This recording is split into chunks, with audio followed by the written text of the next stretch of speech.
Hi, and welcome to another episode of Starship Gaming. Before we get started, I cannot stress enough, don't forget to subscribe. When you subscribe, it definitely helps us, it helps the channel grow, and it keeps us motivated to keep making more content.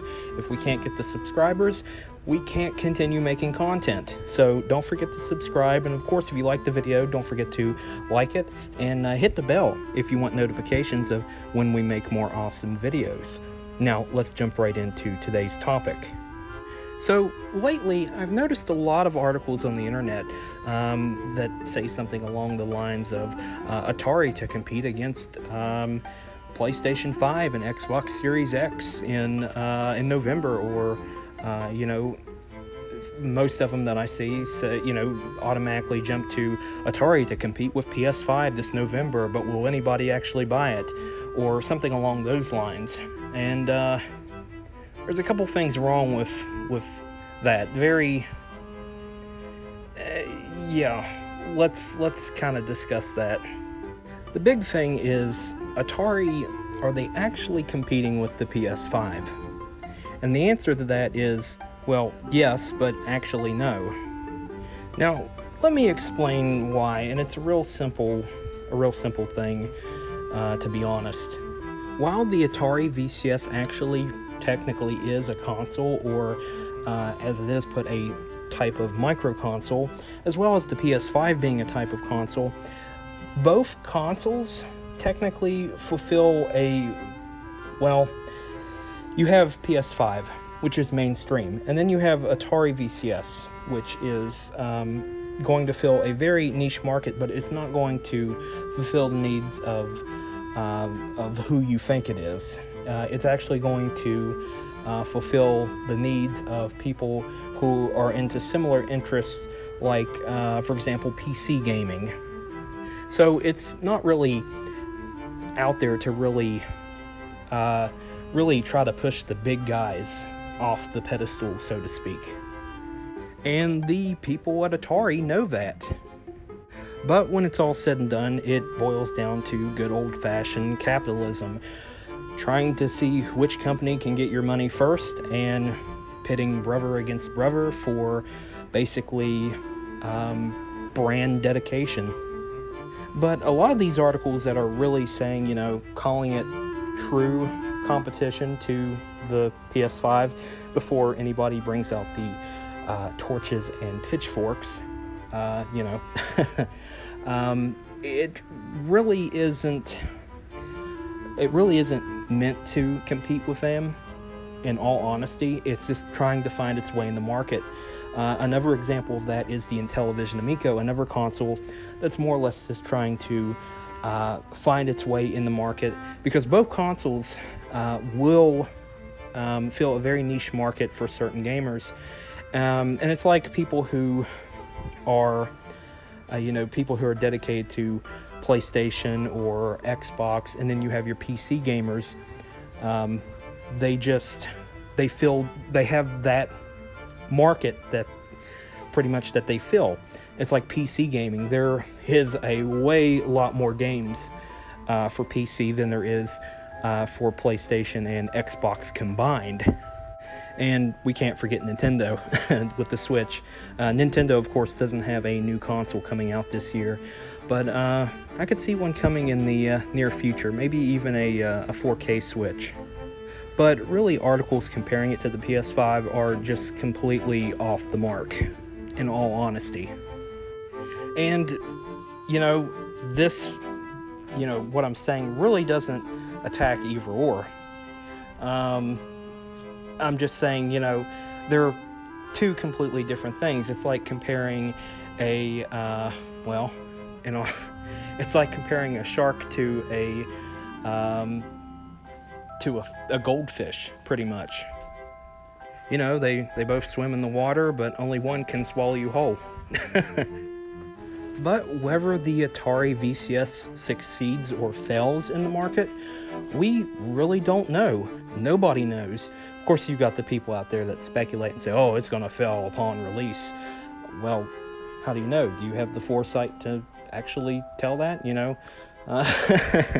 I mean, you can't technically hate something if you've never even tried it, or even for that matter, had it right in front of you.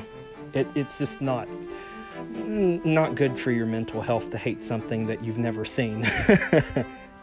It's a classic example of, like, for example, the episode of SpongeBob where Squidward just completely hated Krabby Patties, and he had never tried one in his entire life. When he finally did try it, he fell madly in love with Krabby Patties, going so far to eat a good amount of them and having it all go to his thighs. But we're getting completely off topic. I'll save the SpongeBob banter for another episode. But the point I'm trying to get at is we don't know how it's going to be until we actually try it. It's like I tell my friends, I am going to try the Atari VCS. I have no opinion on it yet. It's just like, anything else. Once I try it, I may absolutely hate it, or I'll try it and I might absolutely love it. Nobody knows. It's like a person who, like, for the longest time, I was nothing but a PlayStation gamer, and I switched to Xbox for a while, and I liked Xbox, but I really like both. I like Xbox a little bit more, but, it's my opinion. So I used to, like, for example, I had the PS3 for the longest time, and, I switched to Xbox 360 for a short time, and I always was like, oh, PS3 is better because it's more powerful, but Xbox 360 had its advantages too. So, that's just an example. But really going so far to compare the Atari VCS to the PS5, or even the Xbox Series X, or even the Nintendo Switch, you really can't. They're just completely in two different classes of their own, pretty much. That's complete honest opinion. And like I said, they're there to fill a very specific market. And it may be something that may become popular, and it's just like everything else. It's new to the market. Of course, everybody's going to be like, skeptical about it. That's just how things go historically with products. But honestly, console wars are completely silly. That's what this would be, would kind of boil down to, but we're not going to get into console wars. They're just a silly concept. It really is. But to conclude this, here's what I'm going to say. If you want Atari VCS, go ahead and get one. If you don't want one, you don't have to get one. Nobody's forcing you to get one.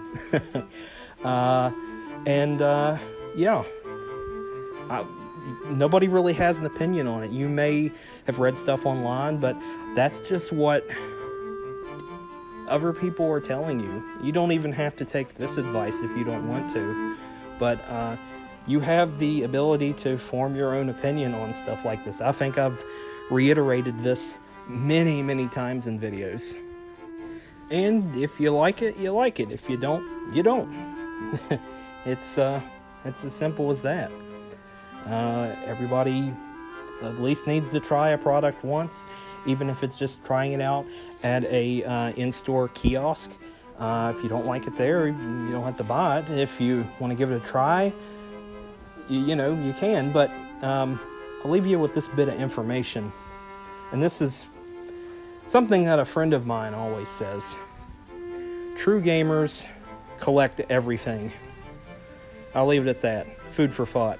So don't forget to tune in this Sunday, as of this recording, for our next episode, which we will be talking about, or I should say my friend Steven will be reviewing the video game Ghostbusters. Ghostbusters, the video game, yeah. The 2009 release for PS3. So you got that to look forward to, and we also got a few more Halloween videos after that I think you'll enjoy. So don't forget to like and subscribe and hit the bell if you want notifications of when we make more awesome videos. And until next time, we'll see ya.